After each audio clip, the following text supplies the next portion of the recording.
আসসালামু আলাইকুম। সুপ্রিয় নবম দশম শ্রেণীর শিক্ষার্থীরা, আশা করি তোমরা প্রত্যেকে ভালো আছো। আজকে আমরা আলোচনা করব তোমাদের গণিত বইয়ের সপ্তম অধ্যায় ব্যবহারিক জ্যামিতির এমসিকিউ নিয়ে। এই প্রশ্নগুলো বিভিন্ন বোর্ড প্রশ্নে এসেছে। এই প্রশ্নগুলো আমরা টাইপ ভিত্তিক ভাগ করে নিয়েছি।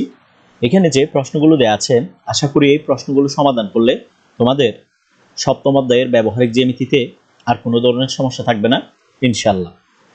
তো শুরুতে রয়েছে টাইপ 1। টাইপ 1টা একটু লক্ষ্য করো। টাইপ 1টা হচ্ছে চতুর্ভুজ অঙ্কনের জন্য কয়টি স্বতন্ত্র উপাত্তের প্রয়োজন। মনে রাখবা, একটা চতুর্ভুজ অঙ্কনের জন্য তোমার 5টা স্বতন্ত্র উপাত্তের প্রয়োজন। একটা চতুর্ভুজ অঙ্কনের জন্য 5টি স্বতন্ত্র উপাত্তের প্রয়োজন। 1 নাম্বার এমসিকিউটা লক্ষ্য করো। 1 নাম্বার এমসিকিউর মধ্যে বলেছে একটি রম্বস আঁকতে কয়টি উপাত্তের প্রয়োজন। একটি রম্বস অঙ্কনের জন্য তোমার 2টি উপাত্তের প্রয়োজন। কারণ মনে রাখবা, একটি বাহু ও একটি কোণ দেয়া থাকলে রম্বস অঙ্কন করা যায়। 2টি কর্ণের দৈর্ঘ্য দেয়া থাকলে রম্বস অঙ্কন করা যায়, অথবা একটি বাহু একটি কর্ণ দেয়া থাকলে রম্বস অঙ্কন করা যায়। সো রম্বস অঙ্কনের জন্য আমাদের 2টি উপাত্তের প্রয়োজন। এরপর 2 নম্বর প্রশ্নটা লক্ষ্য করো। এখানে বলা হয়েছে একটি রম্বস অঙ্কন করতে ন্যূনতম কয়টি উপাত্তের প্রয়োজন। 2টি উপাত্তের প্রয়োজন। এরপর 3 নম্বর এমসিকিউটা লক্ষ্য করো। এখানে বলা হয়েছে একটি সামান্তরিক আঁকতে কয়টি নিরপেক্ষ উপাত্তের প্রয়োজন। মনে রাখবা, একটা সামান্তরিক অঙ্কনের জন্য তোমার 3টা নিরপেক্ষ উপাত্তের প্রয়োজন। সেগুলো কি কি? ধরো তোমাকে একটা কোণ আর 2টা বিপরীত বাহু দেয়া আছে, তাহলে তুমি সামান্তরিক অঙ্কন করতে পারবা। অথবা তোমাকে 2টি কর্ণ ও তাদের একটি অন্তর্ভুক্ত কোণ দেয়া আছে, তাহলে তুমি সামান্তরিক অঙ্কন করতে পারবা। অথবা একটি কর্ণ ও 2টা বাহু দেয়া আছে, তাহলে তুমি সামান্তরিক অঙ্কন করতে পারবা। সো সামান্তরিক অঙ্কনের জন্য আমাদের 3টি নিরপেক্ষ উপাত্তের প্রয়োজন। একটি সামান্তরিক অঙ্কন করার জন্য ন্যূনতম 3টি উপাত্তের প্রয়োজন। এরপর 4 নাম্বার প্রশ্নটা লক্ষ্য করো। 4 নাম্বার প্রশ্নের মধ্যে বলা হয়েছে একটি নির্দিষ্ট চতুর্ভুজ অঙ্কনের জন্য কয়টি উপাত্তের প্রয়োজন। একটি নির্দিষ্ট চতুর্ভুজ অঙ্কনের জন্য তোমার টোটাল 5টা উপাত্তের প্রয়োজন। ধরো তোমাকে 4টি বাহু একটি কোণ দেয়া আছে, তাহলে তুমি চতুর্ভুজ অঙ্কন করতে পারবা। অথবা 4টি বাহু একটি কর্ণ দেয়া থাকলেও তুমি চতুর্ভুজ অঙ্কন করতে পারবা। 3টি বাহু 2টি কর্ণ দেয়া থাকলে তুমি চতুর্ভুজ অঙ্কন করতে পারবা। 3টি বাহু ও তাদের অন্তর্ভুক্ত কোণ দেয়া থাকলে তুমি চতুর্ভুজ অঙ্কন করতে পারবা। 2টি বাহু ও 3টি কোণ দেয়া থাকলেও তুমি চতুর্ভুজ অঙ্কন করতে পারবা। সুতরাং মনে রাখবা, একটি চতুর্ভুজ অঙ্কনের জন্য তোমার ন্যূনতম 5টি উপাত্তের প্রয়োজন। একটা চতুর্ভুজ অঙ্কনের জন্য ন্যূনতম 5টি উপাত্তের প্রয়োজন। দেখো, এখানে আমরা বেসিক বিষয়গুলো দিয়ে দিয়েছি। একটি নিম্নে বর্ণিত 5টি উপাত্ত জানা থাকলে একটি চতুর্ভুজ অঙ্কন করা যায়। এই 5টি তোমরা অবশ্যই মনে রাখবা এবং মুখস্থ করে নিবা। যদি এগুলো মুখস্থ থাকে তাহলে তোমরা শর্টকাট এমসিকিউগুলো করতে পারবা। এগুলো অবশ্যই তোমাদের মুখস্থ করে নেওয়া প্রয়োজন। এরপর আমরা 5 নাম্বার এমসিকিউটা সমাধান করব। 5 নাম্বার এমসিকিউর মধ্যে বলা হয়েছে নির্দিষ্ট চতুর্ভুজ আঁকার জন্য কয়টি স্বতন্ত্র উপাত্তের প্রয়োজন। নির্দিষ্ট চতুর্ভুজ অঙ্কনের জন্য 5টি স্বতন্ত্র উপাত্তের প্রয়োজন। 6 নাম্বার এমসিকিউটা লক্ষ্য করো। নির্দিষ্ট চতুর্ভুজ অঙ্কনের জন্য কয়টি উপাত্তের প্রয়োজন। সেম প্রশ্ন, 5টি উপাত্তের প্রয়োজন। সর্বনিম্ন কয়টি উপাত্ত জানা থাকলে একটি চতুর্ভুজ অঙ্কন করা যায়। 5টি উপাত্ত বা 5টি তুমি যদি উপাত্ত জানো, তাহলে তুমি চতুর্ভুজটা অঙ্কন করতে পারবা। এরপর 8 নাম্বার প্রশ্নটা লক্ষ্য করো। নির্দিষ্ট চতুর্ভুজ অঙ্কনের জন্য কয়টি উপাত্তের প্রয়োজন। 5টি। 9 নাম্বার প্রশ্নটা লক্ষ্য করো। কয়টি স্বতন্ত্র উপাত্ত জানা থাকলে নির্দিষ্ট চতুর্ভুজ অঙ্কন করা যায়। 5টি। এখানে প্রশ্নগুলো বিভিন্ন বোর্ড প্রশ্নে এসেছে। ধরো তোমার সেটা 2020 সালে এসেছে, না হয় 2025 সালে এসেছে, না হয় 2016 সালে এসেছে, না হয় 2020 সালে এসেছে। সেজন্য এই প্রশ্নগুলো আমরা টাইপ ভিত্তিক ভাগ করতে গিয়ে এখানে রিপিট হয়েছে। এরপর 10 নাম্বার প্রশ্নটা লক্ষ্য করো। এখানে বলা হয়েছে একটি নির্দিষ্ট চতুর্ভুজ অঙ্কনের জন্য কয়টি স্বতন্ত্র উপাত্তের প্রয়োজন। সেটা হচ্ছে তোমার 5টি স্বতন্ত্র উপাত্তের প্রয়োজন। এবার আমরা টাইপ 2 নিয়ে আলোচনা করব। টাইপ 2টা হচ্ছে ত্রিভুজ অঙ্কন। টাইপ 2টা হচ্ছে ত্রিভুজ অঙ্কন। তো ত্রিভুজ অঙ্কনের জন্য তোমরা একটা শর্টকাট জিনিস মনে রাখবা। এই শর্টকাট বিষয়টা মনে রাখলেই তোমরা ত্রিভুজ অঙ্কনের এমসিকিউ গুলো খুব সহজেই সমাধান করতে পারবা। প্রথমে 11 নাম্বার এমসিকিউটা লক্ষ্য করো। 3টি বাহুর দৈর্ঘ্য সেমি এককে দেয়া হলো, কোন ক্ষেত্রে ত্রিভুজ অঙ্কন করা সম্ভব। দেখো, এখানে 3টা বাহুর দৈর্ঘ্য দেয়া আছে। তো 3টা বাহুর দৈর্ঘ্য দেয়া থাকলে আমরা কেমনে ত্রিভুজটা অঙ্কন করতে পারি। মনে রাখবা, এখানে যে 2টা ক্ষুদ্রতম বাহু থাকবে, এই ক্ষুদ্রতম 2 বাহুর যোগফল যদি তৃতীয় বাহু অপেক্ষা বড় হয় তাহলে মনে রাখবা তুমি ত্রিভুজ অঙ্কন করতে পারবা। আমি আবারও বলতেছি, ক্ষুদ্রতম দুই বাহুর যোগফল যদি তোমার তৃতীয় বাহু অপেক্ষা বড় হয় তাহলে তুমি ত্রিভুজ অঙ্কন করতে পারবা। দেখো ক নাম্বার এমসিকিউটা লক্ষ্য করো, এখানে 3, 5, 6 এখানে তিনটা বাহুর দৈর্ঘ্য দেয়া আছে, তাহলে এখানে ক্ষুদ্রতম দুই বাহু হচ্ছে 3, 5, তাহলে 3, 5 তুমি যোগ করো, 3, 5 যোগ করলে তুমি পাচ্ছ 8, যা তোমার তৃতীয় বাহু 6 অপেক্ষা বড়। যেহেতু এই ক্ষুদ্রতম দুই বাহুর যোগফল তৃতীয় বাহু অপেক্ষা বড়, তাহলে এই ক্ষেত্রে আমরা ত্রিভুজটা অঙ্কন করতে পারবো। এরপর আমরা 12 নম্বর প্রশ্নটা সমাধান করব। 12 নম্বর প্রশ্নের মধ্যে বলা হয়েছে ত্রিভুজের তিনটি বাহুর দৈর্ঘ্য সেমি এককে দেয়া হলো, নিচের কোন ক্ষেত্রে ত্রিভুজ অঙ্কন করা সম্ভব? তাহলে তুমি ক্ষুদ্রতম দুই বাহু যোগ করো, এখানে 5 আর 6 কে যোগ করো, 5 আর 6 যদি যোগ করো তাহলে 11, যা তৃতীয় অপেক্ষা থেকে বড় হচ্ছে না, সেজন্য এই ক্ষেত্রে আমরা ত্রিভুজটা অঙ্কন করতে পারবো না। এই ক্ষেত্রে খ নাম্বার প্রশ্নটা লক্ষ্য করো, এখানে বলা হয়েছে ক্ষুদ্রতম দুই বাহু হচ্ছে তোমার 6 আর 7, তাহলে তুমি যোগ করো 6, 7, 13, যা তোমার 19 থেকে ছোট হয়ে যাচ্ছে, অর্থাৎ তৃতীয় বাহু অপেক্ষা ছোট, তাহলে এই ক্ষেত্রে তুমি ত্রিভুজ অঙ্কন করতে পারবে না। এবার গ নাম্বার প্রশ্নটা লক্ষ্য করো, গ নাম্বারে কি দেয়া আছে? গ নাম্বারে তিনটা বাহু হচ্ছে, একটা হচ্ছে 7, আরেকটা 8, আরেকটা হচ্ছে 17, তাহলে ক্ষুদ্রতম দুই বাহু হচ্ছে 7 আর 8, এই দুইটা যোগ করলে আমরা পাচ্ছি 15, যা তোমার তৃতীয় বাহু অপেক্ষা কি হয়ে যাচ্ছে? ছোট হয়ে যাচ্ছে। তাহলে এই ক্ষুদ্রতম দুই বাহুর যোগফল যেহেতু তৃতীয় বাহু অপেক্ষা ছোট, এই ক্ষেত্রে আমরা ত্রিভুজ অঙ্কন করতে পারবো না। এরপর গ নাম্বারটা এমসিকিউটা লক্ষ্য করো, গ নাম্বারের ক্ষুদ্রতম দুইটা বাহু হচ্ছে, একটা 9, অপরটি হচ্ছে 6, তাহলে 9, 6 যোগ করলে আমরা পাচ্ছি 15, যা তোমার কত অপেক্ষা বড়? 13 অপেক্ষা বড়। তাহলে তোমার তৃতীয় অপেক্ষা যেহেতু বড় হচ্ছে, তোমার ক্ষুদ্রতম দুই বাহুর যোগফল যেহেতু তৃতীয় বাহু অপেক্ষা বড় হচ্ছে, তাহলে এই ক্ষেত্রে তুমি ত্রিভুজটা অঙ্কন করতে পারবা। এরপর 13 নম্বর এমসিকিউটা লক্ষ্য করো, 13 নম্বর এমসিকিউর মধ্যে বলা হয়েছে নিম্নে সেমি এককে তিনটি রেখাংশের দৈর্ঘ্য দেয়া আছে, কোন ক্ষেত্রে একটি ত্রিভুজ অঙ্কন করা সম্ভব? তাহলে কোন ক্ষেত্রে অঙ্কন করা সম্ভব এরকম প্রশ্ন যদি থাকে, তাহলে আমরা কি করব, এখানে যে তিনটা বাহুর দৈর্ঘ্য দেয়া থাকবে, এই তিনটা বাহুর মধ্যে আমরা আগে ক্ষুদ্রতম দুইটা বাহু বের করব, এই দুইটার যোগফল বের করব। এই দুইটার যোগফল যদি তোমার তৃতীয় বাহু অপেক্ষা বড় হয় তাহলে তুমি ত্রিভুজ অঙ্কন করতে পারবা, অন্যথায় তুমি ত্রিভুজ অঙ্কন করতে পারবা না। তাহলে ক নাম্বার এমসিকিউটা লক্ষ্য করো, এখানে ক্ষুদ্রতম দুই বাহু হচ্ছে 2 আর 3, তাহলে এই দুইটা যোগ করলে আমরা পাচ্ছি কত? দুইটা যোগ করলে আমরা পাচ্ছি 5, যা তৃতীয় বাহুর সমান হয়ে যাচ্ছে, তাহলে এই ক্ষেত্রে ত্রিভুজ অঙ্কন করা সম্ভব নয়। এরপর খ নাম্বার এমসিকিউটা লক্ষ্য করো, এখানে ক্ষুদ্রতম দুই বাহু হচ্ছে 6 আর 7, তাহলে আমি যদি 6 আর 7 যোগ করি তাহলে 6, 7 কত হয়? 13, 13টা তোমার তৃতীয় বাহু 8 অপেক্ষা বড়, যেহেতু এই ক্ষুদ্রতম দুই বাহুর যোগফল তৃতীয় বাহু অপেক্ষা বড় হচ্ছে, তাহলে এই ক্ষেত্রে ত্রিভুজ অঙ্কন করা সম্ভব। তাহলে এখানে আমাদের উত্তরটা হবে খ নাম্বারটা, ঠিক আছে।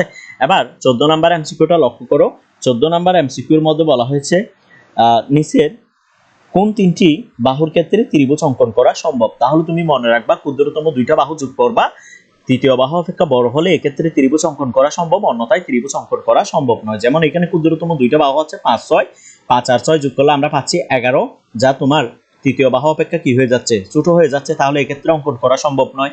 এরপর খ নাম্বার অপশনটা লক্ষ্য করো, এখানে দেয়া আছে 6 আর 7, তাহলে 6, 7 যোগ করলে আমি কত পাচ্ছি? 13, তাহলে 6, 7 হয় 13, যা তোমার তৃতীয় বাহু অপেক্ষা ছোট, ঠিক আছে। তাহলে এই ক্ষুদ্রতম দুইটা বাহুর যোগফল যেহেতু তোমার তৃতীয় বাহু অপেক্ষা ছোট হয়ে যাচ্ছে, তাহলে এক্ষেত্রেও ত্রিভুজ অঙ্কন করা সম্ভব নয়। এরপর গ নাম্বার অপশনটা লক্ষ্য করো, গ নাম্বারের মধ্যে আছে ক্ষুদ্রতম দুইটা বাহু 7 আর 9, তাহলে 7 আর 9 যদি আমরা যোগ করি তাহলে পাচ্ছি কত? 16, তাও তোমার কত থেকে ছোট? তৃতীয় বাহু অপেক্ষা ছোট, তাহলে ক্ষুদ্রতম দুই বাহুর যোগফল তৃতীয় বাহু অপেক্ষা কি হয়ে যাচ্ছে? ছোট হয়ে যাচ্ছে, তাহলে এক্ষেত্রেও ত্রিভুজ অঙ্কন করা সম্ভব নয়। এরপর ঘ নাম্বার অপশনটা লক্ষ্য করো, ঘ নাম্বারের ক্ষুদ্রতম দুইটা বাহু হচ্ছে তোমার 6 আর 9, তাহলে 6 আর 9 যোগ করলে তুমি পাচ্ছ 15, এই 15টা কিন্তু তোমার তৃতীয় বাহু অপেক্ষা কি হয়ে যাচ্ছে? বড় হয়ে যাচ্ছে। তৃতীয় বাহু ছিল তোমার 13, এই 13 অপেক্ষা কি হয়ে যাচ্ছে? বড় হয়ে যাচ্ছে। সো এই ক্ষেত্রে আমরা ত্রিভুজটা অঙ্কন করতে পারি। এরপর 16 নাম্বার এমসিকিউটা 15 নাম্বার এমসিকিউটা লক্ষ্য করি আমরা। এবার আমরা 15 নাম্বার এমসিকিউটা সমাধান করব। 15 নাম্বার এমসিকিউর মধ্যে বলা হয়েছে নিচে তিনটি রেখাংশের দৈর্ঘ্য দেয়া হলো, কোন ক্ষেত্রে ত্রিভুজ অঙ্কন করা সম্ভব? এটা তোমরা নিজেরা করবা। তোমরা মনে রাখবা ক্ষুদ্রতম দুইটা বাহু যোগ করবা, এই দুইটার যোগফল যদি তোমার তৃতীয় বাহু অপেক্ষা বড় হয় তাহলে এক্ষেত্রে ত্রিভুজ অঙ্কন করতে পারবা। এটা হচ্ছে আমাদের ক নাম্বারটা, কারণ এখানে ক্ষুদ্রতম দুই বাহু হচ্ছে 3, 4, তাহলে 3, 4 যোগ করলে আমরা পাচ্ছি 7, এই 7টা কিন্তু তোমার কার থেকে বড় হয়ে যাচ্ছে? তৃতীয় বাহু অপেক্ষা বড় হয়ে যাচ্ছে, তাহলে এই ক্ষেত্রে ত্রিভুজ অঙ্কন করা সম্ভব। এরপর 16 নম্বর এমসিকিউটা লক্ষ্য করো, এখানে বলা হয়েছে ত্রিভুজ PQR আঁকার জন্য নিচের কোন তথ্যগুলো প্রয়োজন। তুমি একটা ত্রিভুজ অঙ্কন করবা, সেই ত্রিভুজটা হচ্ছে PQR। এই PQR ত্রিভুজটা অঙ্কন করার জন্য তোমার নিচের কোন তথ্যগুলো বা কোন উপাত্তগুলো প্রয়োজন এটা জিজ্ঞেস করা হয়েছে। তো দেখো এখানে দেয়া আছে, ক নাম্বার অপশনে দেয়া আছে পি কোণ সমান 60 ডিগ্রি, কিউ কোণ সমান 50 ডিগ্রি, আর কোণ সমান 70 ডিগ্রি। তো মনে রাখবা একটা ত্রিভুজে যদি তোমার তিনটা কোণ দেয়া থাকলে তাহলে তুমি সেই ক্ষেত্রে ত্রিভুজ অঙ্কন করতে পারবা না। তো ত্রিভুজ আঁকার জন্য আমরা শর্টকাট কিছু টেকনিক মনে রাখবো, চলো আমরা এগুলো একটু দেখি। একটি ত্রিভুজ অঙ্কনের জন্য তোমার তিনটে উপাত্তের প্রয়োজন। তুমি যদি একটা ত্রিভুজ অঙ্কন করতে চাও তাহলে তোমার তিনটি উপাত্তের প্রয়োজন। সেগুলো হচ্ছে তোমার তিনটি বাহু জানা থাকলে তুমি ত্রিভুজ অঙ্কন করতে পারবা, দুইটি বাহু একটি অন্তর্ভুক্ত কোণ জানা থাকলে তুমি ত্রিভুজ অঙ্কন করতে পারবা, অথবা দুটি কোণ এদের সংলগ্ন যদি একটি বাহু দেয়া থাকে। যদি দুইটা কোণ আর একটা বাহু দেয়া থাকলে এই ক্ষেত্রেও তুমি ত্রিভুজ অঙ্কন করতে পারবা, অথবা মনে রাখবা দুইটা কোণ ও একটি বিপরীত বাহু দেয়া থাকলেও তুমি ত্রিভুজ অঙ্কন করতে পারবা। 5 নাম্বারটা হচ্ছে দুইটি বাহু ও এদের একটি বিপরীত বাহু দেয়া থাকলেও তুমি ত্রিভুজ অঙ্কন করতে পারবা। এখানে টোটাল 5টা নিয়ম আছে, এই 5টা নিয়মের মাধ্যমেই তুমি ত্রিভুজটা অঙ্কন করতে পারবা। সো এগুলো তোমরা অবশ্যই মুখস্থ করে নিবা যদি তোমরা এমসিকিউ গুলো খুব তাড়াতাড়ি করতে চাও, ঠিক আছে।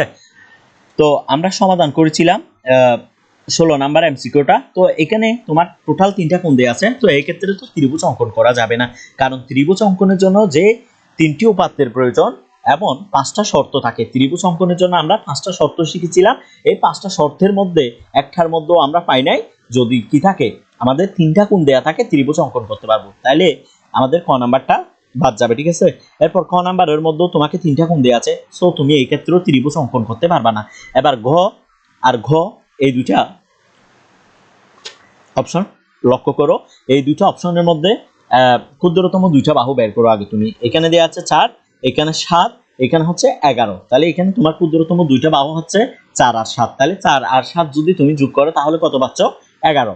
তাহলে তৃতীয় বাহু তোমার কত ছিল? তৃতীয় বাহু তো ছিল তোমার 11। তাহলে দেখো ক্ষুদ্রতম দুই বাহুর যোগফলটা তোমার তৃতীয় বাহুর সমান হয়ে যাচ্ছে। সো এই ক্ষেত্রে তুমি ত্রিভুজ অঙ্কন করতে পারবা না, তাহলে আমাদের গ নাম্বারটাই হবে উত্তর, আমাদের ঘ নাম্বারটাই হবে উত্তর। কারণ দেখো এখানে ক্ষুদ্রতম দুই বাহু হচ্ছে 6 আর 9, তাহলে 9 6 যোগ করলে তুমি কত পাচ্ছ? 15, যা তোমার 12 হচ্ছে তৃতীয় বাহু, তাহলে তৃতীয় বাহু অপেক্ষা কি হয়ে যাচ্ছে? বড় হয়ে যাচ্ছে, অর্থাৎ ক্ষুদ্রতম দুই বাহুর যোগফল পাচ্ছি আমরা 15। এই যোগফলটা তোমার অবভিয়াসলি কার থেকে বড়? তোমার তৃতীয় বাহু অপেক্ষা বড়, সেজন্য এই ক্ষেত্রে ত্রিভুজ অঙ্কন করা সম্ভব। এরপর 17 নাম্বার এমসিকিউটা লক্ষ্য করো, এখানে বলা হয়েছে ত্রিভুজ ABC অঙ্কনের জন্য নিচের কোন তত্ত্বগুলো প্রয়োজন। তাহলে এখানে টোটাল 4টা অপশন দেওয়া আছে, এই 4টা অপশন থেকে তো অবশ্যই কোনো না কোনোটা আমাদের উত্তর হবে, ঠিক আছে। তো 1 নাম্বার অপশনটা লক্ষ্য করো, অর্থাৎ খ নাম্বার অপশনটা লক্ষ্য করো, এখানে তোমার ক্ষুদ্রতম দুইটা বাহু দেওয়া আছে, অর্থাৎ এখানে টোটাল 3টা বাহু দেওয়া আছে। তো আমরা জানি 3টা বাহু দেওয়া থাকলে আমরা ত্রিভুজ অঙ্কন করতে পারি। সো এখানে ক্ষুদ্রতম আমরা দুই বাহু যোগ করব, এখানে আছে 3, এখানে আছে 6, তাহলে 3 আর 6 যোগ করলে আমরা পাচ্ছি 9, যা তোমার তৃতীয় বাহু অপেক্ষা কি হয়ে যাচ্ছে? ছোট হয়ে যাচ্ছে। তৃতীয় বাহুটা কিন্তু তোমার 10 ছিল, তাহলে তৃতীয় বাহু অপেক্ষা কি হয়ে যাচ্ছে? ছোট হয়ে যাচ্ছে, তাহলে এই ক্ষেত্রে তুমি ত্রিভুজ অঙ্কন করতে পারবা না। এরপর খ নাম্বারটা লক্ষ্য করো, খ নাম্বারের মধ্যে এখানে 3টা কোণ দেয়া আছে। তো আমরা যে 5টা নিয়ম পড়েছিলাম ওই 5টা নিয়মের মধ্যে ছিল না 3টা কোণ দেয়া থাকলে ত্রিভুজ অঙ্কন করা যায়, তাহলে সো এই ক্ষেত্রে এই দুইটার একটাও কি হচ্ছে না? উত্তর হচ্ছে না। এবার গ নাম্বার অপশনটা লক্ষ্য করো, গ নাম্বার অপশনের মধ্যে তোমাকে সেম ভাবে 3টা বাহু দেয়া আছে। তোমাকে কয়টা বাহু দেয়া আছে? 3টা বাহু দেয়া আছে। তো তোমাকে বের করতে হবে আগে এখানে ক্ষুদ্রতম দুই বাহু কে কে। এখানে একটা বাহুর দৈর্ঘ্য হচ্ছে 5 সেমি, আরেকটা হচ্ছে 10 সেমি, আরেকটা হচ্ছে 6 সেমি, ঠিক আছে। তো ক্ষুদ্রতম দুইটা বাহু হচ্ছে তোমার 5 6, তাহলে 5 6 যোগ করো তাহলে তুমি পাচ্ছ 11, যা তোমার তৃতীয় বাহু 10 অপেক্ষা কি হয়ে যাচ্ছে? বড় হয়ে যাচ্ছে। সো এই ক্ষেত্রে তুমি ত্রিভুজটা অঙ্কন করতে পারবা।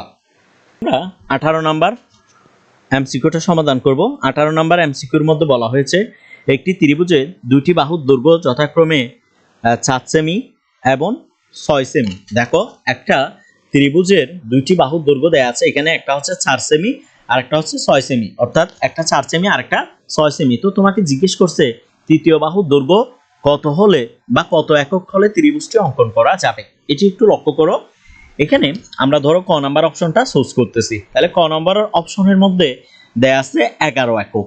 তাহলে আমরা যদি এই তিনটা বাহু নিই, অর্থাৎ 4, 6, 11, এই তিনটা বাহু যদি নেই, তো আমরা জানি তিনটা বাহুর দৈর্ঘ্য দেয়া থাকলে আমরা ক্ষুদ্রতম দুই বাহু যোগ করব। যদি তৃতীয় বাহু অপেক্ষা বৃহত্তর হয় তাহলে ত্রিভুজ অঙ্কন করতে পারবো, অন্যথায় ত্রিভুজ অঙ্কন করতে পারবো না। তো দেখো এখানে যদি আমরা 4, 6, 11 কিনি, তাহলে ক্ষুদ্রতম দুইটা বাহু হচ্ছে কত কত, 4 আর 6, তাহলে যোগ করো, যোগ করলে তুমি পাচ্ছ 10। যা তোমার তৃতীয় বাহু কত আছে, তৃতীয় বাহু আছে তোমার 11, 11 থেকে কি হয়ে যাচ্ছে, ছোট হয়ে যাচ্ছে। তাহলে এক্ষেত্রে তুমি ত্রিভুজ অঙ্কন করতে পারবা না।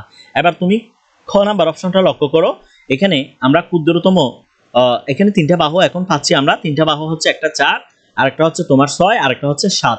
তাহলে এখানে ক্ষুদ্রতম দুই বাহু কে কে, এখানে ক্ষুদ্রতম দুই বাহু হচ্ছে 4, 6।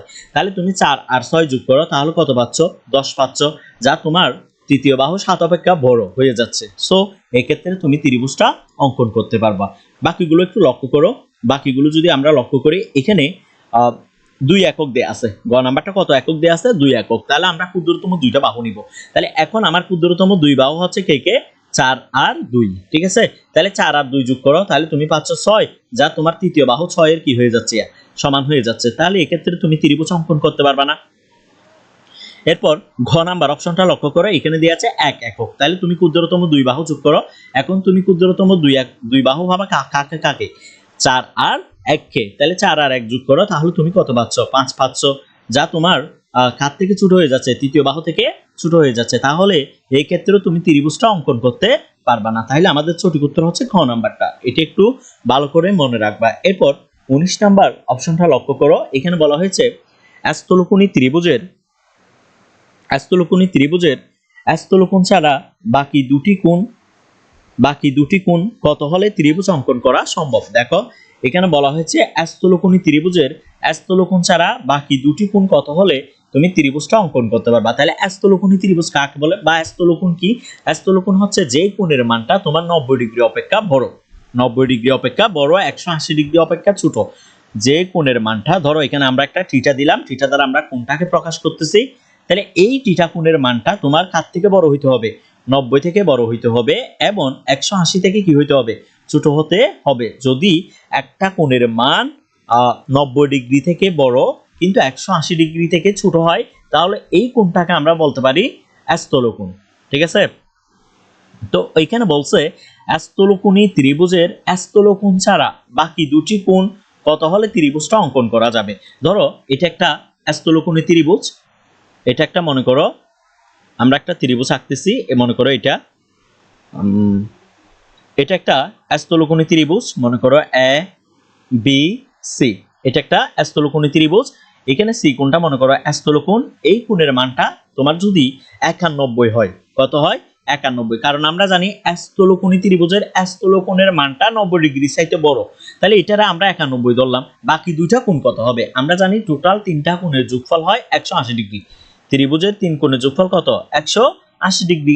তাহলে একটা কোণ যদি কত হয়ে যায়, একটা কোণ যদি তোমার 91 হয়ে যায়, তাহলে বাকি দুইটা কোণ হবে 89, বাকি দুইটা কোণ হবে 89। তাহলে মনে রাখবা বাকি দুইটা কোণের যোগফল তোমার অবভিয়াসলি 90 থেকে ছোট হইতে হবে।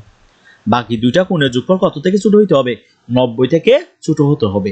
স্থলকোণী ত্রিভুজের স্থলকোণটা কিন্তু তোমার 90 ডিগ্রি চাইতে বড়, তাহলে বাকি দুইটা কোণ কত হইতে হবে, অবভিয়াসলি বাকি দুইটা কোণের যোগফল তোমার 90 ডিগ্রি থেকে ছোট হতে হবে। তাহলে তুমি ত্রিভুজটা অঙ্কন করতে পারবা, অন্যথায় তুমি ত্রিভুজটা অঙ্কন করতে পারবা না। তো এখানে বলা হয়েছে স্থলকোণী ত্রিভুজের স্থলকোণ ছাড়া বাকি দুটি কোণ কত হলে ত্রিভুজ অঙ্কন করা যায়। তাহলে ক নাম্বার অপশনটা লক্ষ্য করো, এখানে যে দুইটা কোণ দেয়া আছে, একটা হচ্ছে তোমার 30 আর একটা হচ্ছে 60, তাহলে এই দুইটা কোণ যোগ করলে তুমি পেয়ে যাচ্ছ 90। তাহলে এক্ষেত্রে তুমি ত্রিভুজ অঙ্কন করতে পারবা না। অর্থাৎ এই যে তোমার দুইটা কোণ দেয়া আছে, এই দুইটা কোণের যোগফলটা অবভিয়াসলি 90 থেকে কি হইতে হবে, ছোট হইতে হবে। এরপর বাকি দুইটা কোণ লক্ষ্য করে, এই দুইটা কোণের যোগফল 100, তাহলে এই ক্ষেত্রেও নেওয়া যাবে না। এরপর ঘ নাম্বার অপশনটা লক্ষ্য করো, এখানে একটা কোণ হচ্ছে 45, অপর কোণটিও 45, তাহলে এই ক্ষেত্রে আমরা যোগ করলে কত পেয়ে যাচ্ছি, এই ক্ষেত্রে আমরা যোগ করলে পেয়ে যাচ্ছি 90। সো এই ক্ষেত্রেও অঙ্কন করা যাবে না। এরপর ঘ নাম্বার অপশনটা লক্ষ্য করো, এখানে যে দুইটা কোণ দেয়া আছে, একটা হচ্ছে 50 আর একটা হচ্ছে 80, তাহলে এই দুইটা কোণ যদি আমরা যোগ করি তাহলে পেয়ে যাচ্ছি কত, পেয়ে যাচ্ছি আমরা 80, ঠিক আছে। একটা 50 আর একটা 30, তাহলে দুইটা কোণের যোগফল যদি আমরা বের করি তাহলে যোগফলটা হচ্ছে কত, যোগফলটা হচ্ছে 80। সো এই ক্ষেত্রে আমরা এটাই হবে আমাদের স্থলকোণী ত্রিভুজের অর্থাৎ মান, স্থলকোণী ত্রিভুজের স্থলকোণ ছাড়া বাকি দুইটা কোণের মান হচ্ছে 90 ডিগ্রির চাইতে ছোট। তো আমরা এই দুইটা কোণের যোগফল পেয়ে যাচ্ছি 80 ডিগ্রি। তাহলে এখানে বলা হয়েছিল স্থলকোণী ত্রিভুজের স্থলকোণ ছাড়া বাকি দুটি কোণ কত হলে ত্রিভুজ অঙ্কন করা যাবে। সো এখানে আমাদের ঘ নাম্বারটাই হচ্ছে উত্তর, কারণ এই দুইটা কোণের যোগফল তোমার 90 ডিগ্রির চাইতে ছোট। এরপর 20 নাম্বার প্রশ্নটা লক্ষ্য করো। 20 নাম্বার প্রশ্নের মধ্যে কি বলা হয়েছে? 20 নাম্বার প্রশ্নের মধ্যে বলা হয়েছে স্থলকোণী ত্রিভুজের